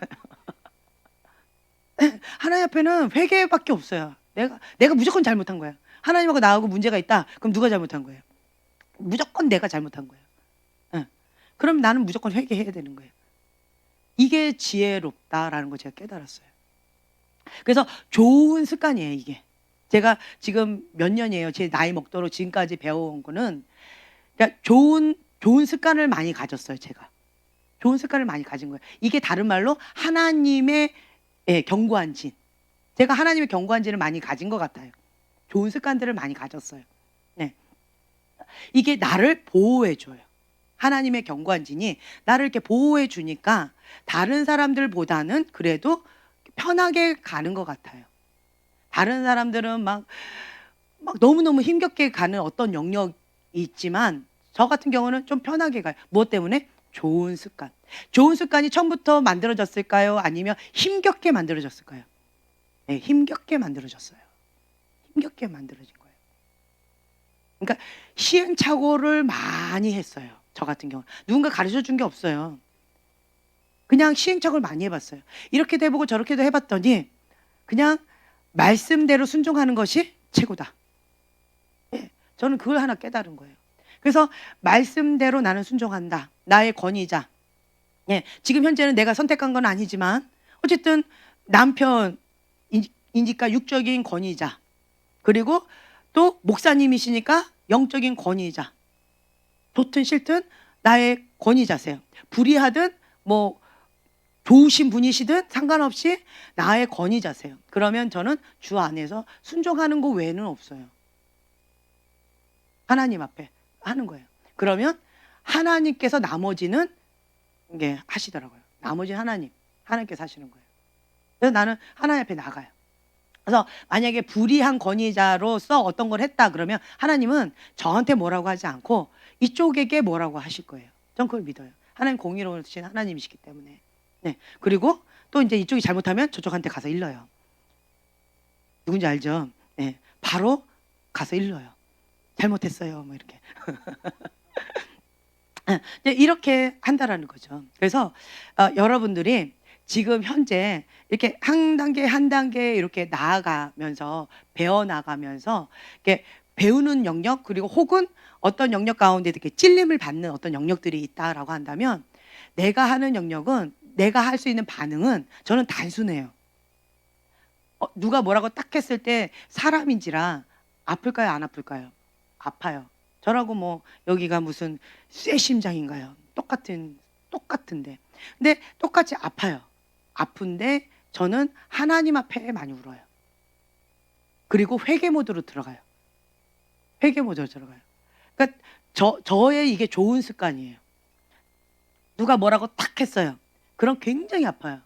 근데 이랬을 때 바로 십자가 밑에 그 골방에 들어가서 회개 모드로 딱 들어가요. 주님, 저 너무 아파요. 주님께서 허락하셨으니까 이런 일이 벌어졌겠죠. 주님, 내가 뭔가 죄의 문이 열렸으니까 이런 문이 결과가 있겠죠. 근데 주님, 저 너무 아파요. 주님, 나를 불쌍히 여겨주세요. 주님, 저를 용서해 주세요. 내가 마음이 너무 높아서 내가 이게 너무 아파요. 주님, 나를 용서해 주세요. 기도하는 거예요. 그리고 그냥 울어요. 그냥 이 모습을 가지고 하나님 앞에 많이 울어요. 그냥 우는 거예요. 하나님 앞에. 그러면 성령님께서 조명해 주셔요. 지금 이것처럼 이 네 가지 창의 모습들을 저한테 이렇게 조명해 주세요. 조명해 주세요. 그러면서 너가 생각하는 너의 모습과 다른 사람에게 비춰진 너의 모습이 다를 수 있다. 이런 모습들이 있다. 너의 모습 가운데 어그러진 상이 있다. 이런 걸 가르쳐 주시는 거죠. 그래서 이런 부분을 너가 회복되어져야 된다. 이런 것도 가르쳐 주세요. 성령께서 조명해 주시면 주님, 내가 이게 어그러졌군요. 이런 부분이 회복되어져야 될 부분이군요. 주님 도와주세요. 그러면서 성령께서 또 이렇게 만져주시고 프로세스하면서 또 깊이 있게 또 만져주시고 또 때때로는 또 미지의 창, 내가 알지 못했던 어릴 때 어떤 상처나 어릴 때 어떤 우리 집안 거, 특히 이제 이런 경우가 있어요. 저는 어릴 때부터 영적인 세계가 열렸기 때문에 영적인 세계가 열렸는데 그 누구도 나한테 가르쳐 주는 사람이 없었어요. 저는 장로교단에서 자랐고 처음에는 여의도 순복음교회에서 처음에 신앙은 했지만 이제 그 다음에는 장로교단이었어요. 장로교단에서 이제 배웠기 때문에 장로교단에서는 방언 인정하던가요? 오직 말씀이에요. 오직 말씀. 이러한 데에서 자랐기 때문에 영적인 세계에 대해서 누구 하나 알려준 사람 없었고 이런 부분에 대해서 지도받은 적이 없어요. 근데 저는 영적인 세계를 경험하는데 그게 참 많이 힘겨웠던 것 같아요. 그래서 정말 많이 시행착오를 겪었어요. 이 처음에 딱 영적인 세계가 열리면 하나님의 세계도 있지만 어둠의 세계가 열려요. 어둠의 세계. 자, 눈으로 보이는 게 첫 번째 하늘이잖아요. 두 번째 하늘은 어둠의 영들이 활약하는 두 번째 하늘. 세 번째는 하나님의 나라, 천사들이 활약하는 세 번째 하늘이 있다. 이런 얘기 들어보셨죠? 그러니까 첫 번째로 딱 이 육의 눈이 아니라 영의 눈이 딱 열리면 두 번째 하늘이 많이 보여요. 그러니까 어둠의 세계가 많이 보여요. 어둠의 영 가운데 있는 것들이 많이 보이기 때문에 뭐가 어둠의 것들, 이것들, 저거 뭐 어떠고 저떠고 이런 것들이 많이 보이니까 그냥 그러니까 과정 중에 하나다라고 생각하셔야 돼요. 과정 중에 하나다라고 생각하셔야 되는 거고, 그리고 이런 부분에 있어서 본인이 받아들이지 않으면 이 어둠은 내 안에 그리고 나에게 영향을 줄 수 없어요. 내가 거부하면 못 들어와요. 내가 거부하면. 근데 왜 나한테 영향을 주느냐? 왜 내 안에 들어왔느냐? 내가 동의했고 내가 문을 열어서 들어온 거예요. 그러면 내가 어떻게 해야 될까요? 회개해야 돼요. 내가 받아들였습니다. 동의했습니다. 내가 잘못했습니다. 라고 회개를 해야 돼요. 그래서 문을 닫아야 돼요. 그리고 이것을 축사해야 돼요. 예수 이름 떠나가라 라고 해야 되는 거죠. 그리고 쓰레기도 다 제거해야 되는 거예요. 근데 이런 것들이 있다라는 거죠. 그래서 이런 어둠의 영 가운데 저는 어릴 때부터 정말 다양한 영들에게 시달림을 참 많이 받았던 것 같아요. 영적인 시달림을 받으면서 막 고통을 당하면서 되게 많이 힘들었었어요. 그러면서 제가 이런 것들 영적인 세계를 배운 거예요. 시행착오를 통해서 배운 거예요. 저는. 그래서 뭐 이렇게 봤더니 저렇게 되고 저렇게 해봤더니 그러니까 어둠의 세계도 그 입신이라는 게 있어요. 어둠의 세계도. 어둠의 세계도 뭐 비슷하게 다 있어요. 어둠의 세계도 임재가 있어요. 제가 그 얘기를 했었는데 제가 지옥에 갔더니 방구사님들 또 받고 그 다음에 딱 쓰러졌는데 제 영이 지옥으로 갔어요. 지옥으로 가가지고 그 이제 지옥을 구경했는데 앞에 거 다 생략하고 요것만 딱 말씀드릴게요. 지옥에 갔는데 하나님 나 여기 지옥이 너무 힘들어요. 나 천국 구경 가게 해 주세요. 근데 천국을 이렇게 가려고 하는데 이게 쓴뿌리 같은 게 쑥 올라와 가지고 내 다리를 잡아당겨서 못 올라가게 하는 거예요. 앞은 이 쓴뿌리 같은 게 싹 가려 가지고 못 올라가게 하는 거예요. 그래 가지고 '아 이거 어떡하지?' 라고 해서 '아 너무 힘들다.'라고 있는데 근데 인제 뭐가 이렇게 임하는 거예요. 딱 느낌이 하나님의 임재 같은 게 막 임하는 거예요. 그러니까 내가 '아 좋다. 이 지옥 같은 곳에서 벗어날 수 있고 하나님의 임재가 임하나 보다. 성령님 오세요. 성령님 오세요.'라고 하는데 뭐가 막 임하는 거예요. 그래서 '아 좋다.' 이러고 있는데 순간 이거 여기 어디예요? 지옥인데 하나님 임재가 있을 수 있나? 이상한 거예요. 이거 좀 이상하다. 느낌이 이상한 거예요. 그래서 제가 그때 뭐라 그랬냐면 주님 이거 지옥인데 하나님의 임재 이거 좀 이상하네요. 이게 뭐지요? 그때 딱 음성이 들렸어요. 거짓 임재다. 이러시는 거예요. 그래서 제가 그 거짓 임재의 맛을 봤어요. 하나님의 임재하고 비슷했어요. 느낌이 비슷했어요. 뭐가 임해요. 뭐가 임하는데 거짓 임재인 거예요.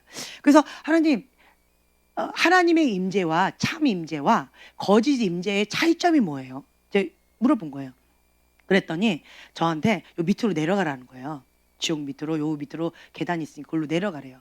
그래서 이렇게 내려갔어요. 내려갔더니 거기에 이게 무슨 우물 같은 게 있더라고요. 우물. 그래서 물이 있네.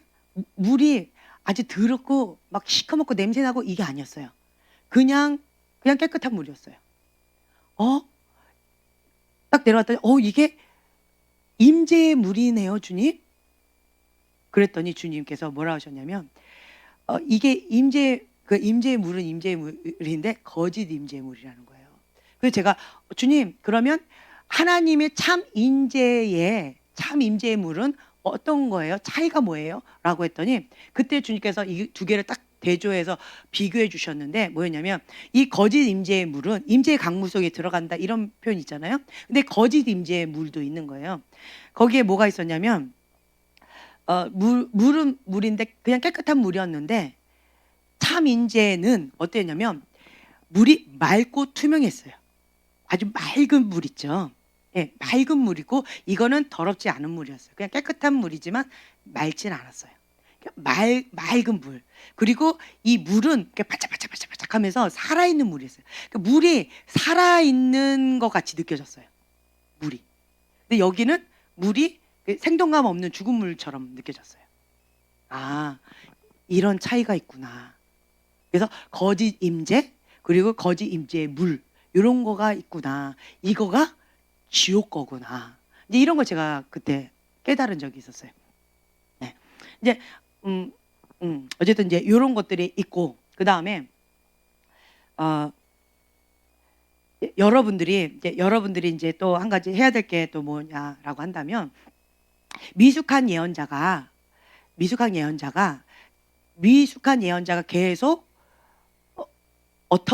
미숙한 예언자가 두 갈래의 길이 있어요. 하나는 성숙한 예언자의 길로 가는 길이 있고 하나는 거짓 예언자의 길로 가는 길이 있어요. 이 미숙한 예언자가. 자, 성숙한 예언자의 길로 가는 거는 뭐가 있을까요? 예, 권위의 보를 받으면서 훈련 받는 거예요. 제 말 이해가 되셨어요? 미숙한 하나님의 사람이 권위자의 보호를 받으면서 훈련을 받으면 성숙한 하나님의 사람으로 성장해 나아가는 거예요. 그래서 과정 중에 하나예요. 과정 중에 하나.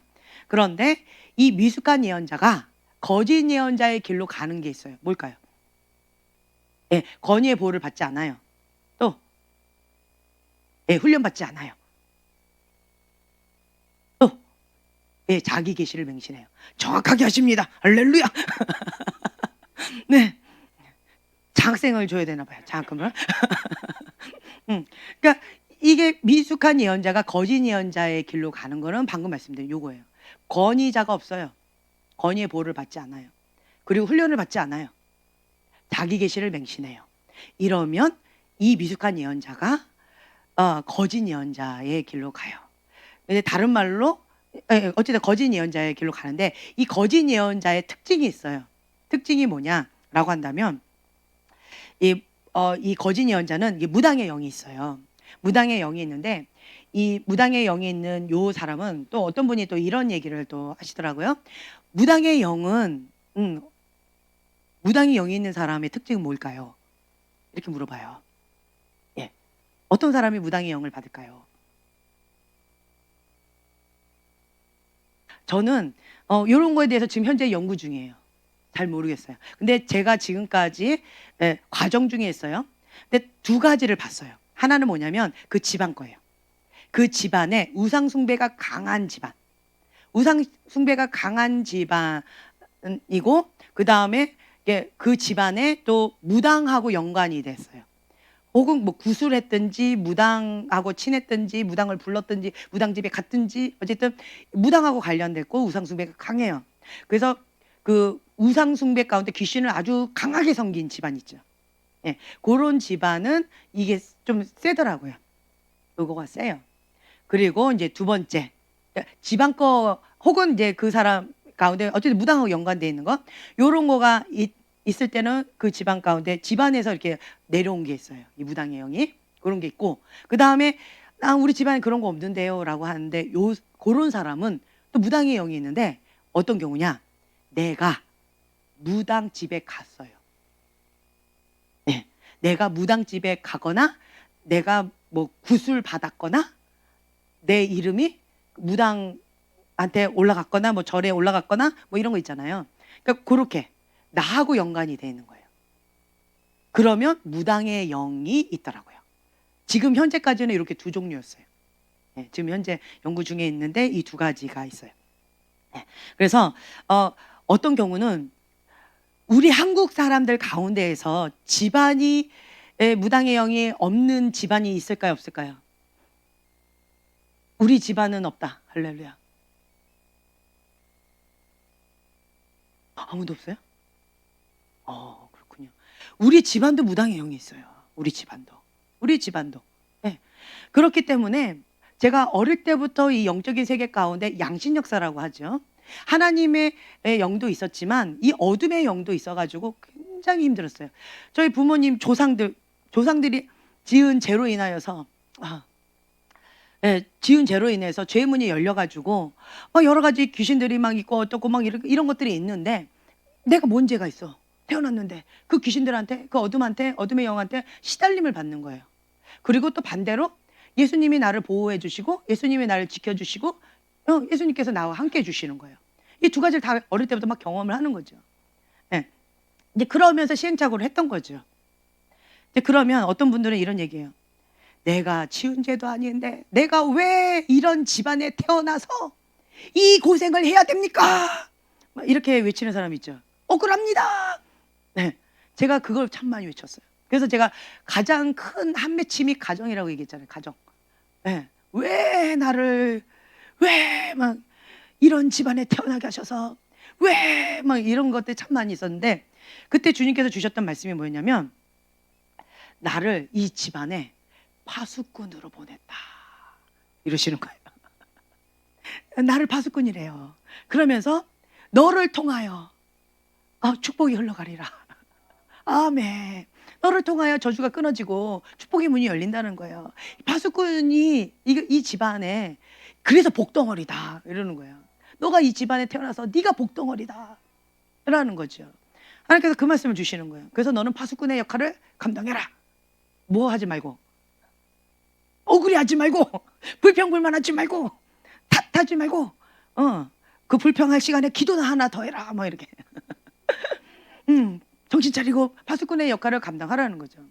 그래서 주님 내가 그래서 그때 하나님 앞에 결단했던 게 뭐냐면 내가 어릴 때부터 이 고통을 정말 이 영의 세계의 고통이 뭔지 여러분 아십니까? 정말 고통스러워요. 그래서 이 저주의 고통이 뭔지 아십니까? 정말 고통스러워요. 내가 지은 죄로 인해서 고통을 받는다 그러면 내가 지은 죄가 있으니까 주님 용서해 주세요. 나의 죄를 뭐 이러겠지만 내 죄가 아니잖아. 억울합니다. 이러면 주님 뭐래요? 가인의 분노. 억울합니다. 그러면 그쵸, 가인의 분노. 그러면 이 그릇은 너는 그릇이다, 질그릇이다. 주인이 쓰시고자 할 때 너는 주여 쓰시옵소서 이것만 해야 되는 거예요. 그럼 뭐 교만하다 뭐 이런 하나님 앞에 뭐 이렇게 할 말이 없어. 그냥 뭐 탓할 것도 없어. 그냥 주님의 뜻대로 이루어지이다. 주의 계집종이오니 주의 뜻대로 이루어지다. 이 말밖에는 할 말이 없어요. 네. 그래서 그냥 주님이 저를 파수꾼으로 세우셨다라고 하고 이 지방 가운데 이 너를 통하여서 하나님이 축복의 집안으로 바뀌게 될 거다라고 하셨기 때문에 저는 하나님 앞에 감사하는 마음으로 제 마음을 바꿨어요. 주님, 나를 통하여서 이 저주가 끊어지고 내 대부터는 아브라함의 축복처럼 내 대부터는 내 자손들은 축복을 맛본다면 여호와를 경외해야 하는 그 믿음의 유업을 받는다면 주님, 나의 이러한 대가, 나의 이러한 것들 주님 감사합니다. 같이 있습니다. 이 한 몸 하나의 미랄이 되어 썩어져서 주님 앞에 영광스러운 열매만 되어진다면 우리 가문 가운데 축복의 꽃만 피어진다면 주님 감사합니다. 그러면서 저는 그냥 내 그 파수꾼의 역할을 감당했던 것 같아요. 근데 여러분들도 이러한 마음이 있을 것 같아요. 주님, 내가 지은 죄가 아니고 우리 가문 가운데 이 사람이 뭐 누구가 지은 죄로 인해서 뭐 이렇게 되어졌는데 주님 억울합니다. 뭐 이런 거 백날 해보세요. 죽을 때까지 백날 해보세요. 그러면 너의 자손도 억울합니다. 우리 엄마 때문에 우리 엄마가 원망만 하다가 죽었습니다. 우리 아빠가 남탓만 하다가 죽었습니다. 그래서 내가 또 이 짐을 또 내가 져야 됩니다. 엄마가 이걸 감당했다면, 아빠가 이걸 감당했다면 내 짐이 조금 가벼웠을 텐데 억울합니다. 뭐 이러고 또 자녀가 또 이럴 거 아니에요. 네. 아무 의미가 없더라고요. 하나님 앞에 억울합니다는 진짜 아무 의미가 없어요. 진짜 가인의 분노 그밖에 없어요. 하나님 안 알아주시더라고요. 그냥 우리는 그냥 주님, 그냥 좋은 것만, 우리 좋은 것만 생각하자고요, 형제님. 좋은 것만, 그렇죠? 과거 것은 지나갔으니 보라 새 것이 되었도다. 좋은 것만 다 기억해서 좋아졌잖아요. 어쨌든 결론적으로, 그렇죠? 네. 그래서 주님, 내가 이 가문 가운데 파수꾼으로 세워져서 우리 가문의 영광이 되어지고 우리 가문 가운데 축복이 되어지고 그리고 내 자녀들은, 내 자손들은 여호와를 경외하는 축복을 누릴 수만 있다면, 하나님께서 주시는 그 은총을 누릴 수만 있다면 주님 그것만으로도 감사합니다. 네, 누군가는 이런 대가 지불이 있어야 된다는 거예요. 누군가는. 내가 지금 현재 이 고생을 하고 있는 거는 우리 조상이 그거 안 했다는 거잖아요. 그렇죠? 그래서 그 조상이 조금 원망스럽잖아요. 누군가 내 밑에 후손이 나를 원망하면 안 되잖아요.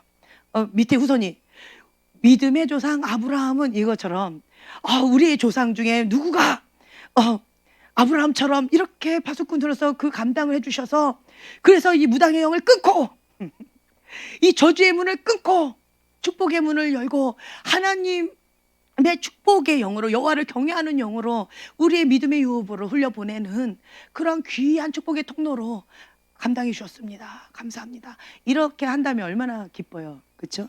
네, 저는 그것을 기대해요. 그리고 하나님 앞에 나아갔을 때 착하고 충성된 종아, 너가 지극히 작은 것에 충성하였구나. 이런 칭찬을 받고 싶어요. 네, 그래서 여러분들은 이렇게 뭔가를 했을 때 뭐 여러 가지 내 안에 있는 수치가 드러났다라고 하는 것 주님 감사합니다. 내가 이제는 대놓고 내 수치를 드러낼 수 있는 거예요. 그리고 그만큼 내가 치유가 되어졌다는 거고 내 수치를 드러냄으로 인해서 다른 사람들이 치유를 받아요. 참 신기해요. 어떤 경우는 어떤 여자 같은 경우는 가장 여자들의 아픔 중에 가장 큰 아픔이 뭘까요? 뭔 것 같아요? 여자들의 가장 큰 아픔. 응? 네. 여자들의 가장 큰 아픔은 성적인 아픔이에요. 그게 가장 큰 아픔이에요. 네. 성적인 아픔. 근데 그 성적인 아픔, 이 수치를 누군가는 드러내는 거예요. 그러면 나는 너무 수치스럽잖아요. 가장 큰 아픔의 수치를 드러내는 거예요. 드러냈는데 이 성적인 가장 큰 아픔인 거예요. 너무 수치스러워서 드러내지 못하고 있는 수많은 사람들이 내 한 몸 그 수치를 드러냄으로 인해서 성령께서 만져주셔서 그 수치를 다 치유해 주셔요. 나는 수치스러운데 나는 치유를 받았고, 그리고 나를 통해서 성령님께서 다른 사람들을 치유해 주시는, 나를 치유자로 사용하시는 거예요. 이렇게 하시더라고요. 그래서 제가 이제는 생각을 좀 많이 바꿨어요. 주님, 내 안에 수치들이 정말 많이 있습니다. 조금 부끄럽습니다. 하지만 이것이 하나님의 영광을 위해서 드러내져서 도구로 사용되어진다면 그러면 감당하겠습니다. 네. 그리고 주님, 내가 감당할 수 있는 힘을 주세요. 그냥 이렇게 마음을 좀 오픈했어요. 마음을 오픈했더니 다 여러분들도 내 마음인 줄 알고 제가 열심히 막 쏴대잖아요. 네. 그리고 제가 대놓고 얘기했어요. 우리 형제님한테는. 형제님은 가장 아킬레스건이 뭐예요? 아니요, 수치. 내가 얘기했잖아요, 수치. 예. 형제님의 가장 아킬레스건 중에 하나가 수치입니다. 내 안에 있는 거가 뭐가 드러나는 거, 돈이든 뭐든 다른 거가 드러나는 거, 이게 수치가 아킬레스건이기 때문에 수치가 드러날 때 너무 힘겨워 분노가 일어나고, 감사하게 하나님께서 우리 사이를 동과 서가 먼 것처럼 이렇게 멀게 해주셔서 여기까지 못 달려오고 나한테 함부로 못하고 이렇게 해주셔서 그냥 형제이 가만히 있는 건데, 근데 그 수치를 드러내면 그 정도로 많이 힘들어 한다는 거죠. 근데 이거를 제가 도와드리는 거예요. 할렐루야. 네, 아멘. 많이 건강해지셨네요. 그래서 제가 우리 형제님한테 대놓고 얘기를 했어요. 형제님은 그 수치 제가 열심히 도와드릴게요. 버티셔야 돼요. 그러면 이 부분에 있어서 이제 감당할 수 있는 힘이 생겨집니다. 치유가 되어집니다. 그럼 이제 우리 형제님은 진짜 하나님의 사업가로서 대범한 사업가가 되어질 거예요. 좀 달라요. 지금은 수치 때문에 좀 움츠려드는 게 있어요. 수치 때문에. 그리고 이 밖에서 화를 받은 거를 안에서 푸는 게 있어요. 이 수치감이 이렇게 드러났을 때. 근데 이제는 이게 치유가 되면 밖에서 풀 거 밖에서 풀어버려요. 행복할 거예요. 네, 굉장히 행복할 거예요. 네. 그리고는 밖에서 안 될 일도 되게끔 해요. 대범해졌거든요. 이게 치유가 되니까. 그렇게 되어질 거예요. 나중에는 저한테 한턱 크게 써야 될 거예요. 네, 굉장히 고마워하실 거예요. 그래서 우리 그때 이제 그 프리덤 사역 갈 때 이 한 가지만 약속해 주세요라고 했죠. 그게 뭐였어요? 예, 수치. 수치를 드러내야지만 견고한 진이 무너집니다. 수치를 드러내야지만 이 자유케 되어집니다. 치유가 일어나요. 수치를 계속 감싸 안고 있으면, 이 수치를 안 드러내고 싶어 하면 이거는 치유가 불가능해요. 의사 선생님 앞에서 수술해야 됩니다 하는데 안 돼요, 뭐 이래 버리면 이거는 할 수가 없는 거잖아요. 그래서 그분이 정확하게 딱 요구하셨어요. 수치를 내려놓으세요. 네, 수치를 내려놓으면 가능합니다. 근데 수치를 내려놓지 않으면 아예 시작을 못 합니다 라고 했어요. 근데 많은 사람들이 여기에서 이제 수치, 이 부분에서 다 견고한 진이 굉장히 강하게 있더라고요. 제가 이제 경험해 봐서 아는데 그렇더라고요. 근데 제가 아까 고백한 것처럼 수치를 내려놓고 난 이후부터 많이 자유케 되어지니까 이제 두 번째, 세 번째 수치를 내려놓는 거, 수치를 오픈하는 게 별로 어렵지 않더라고요. 네. 그리고 하나님 앞에 치유가 되어지니까 좀 더 자유케 되어지고, 또 이 수치를 내려놓음으로 인해서 또 욕심이 생겨져요. 성령님, 다른 아픈 사람들 이걸 통해서 주님 역사해 주세요. 자유케 해 주세요 라는 거는, 이런 마음도 생겨지더라고요. 그래서 이게 치유받은 치유자로 하나님께서 사용하신다는 거예요.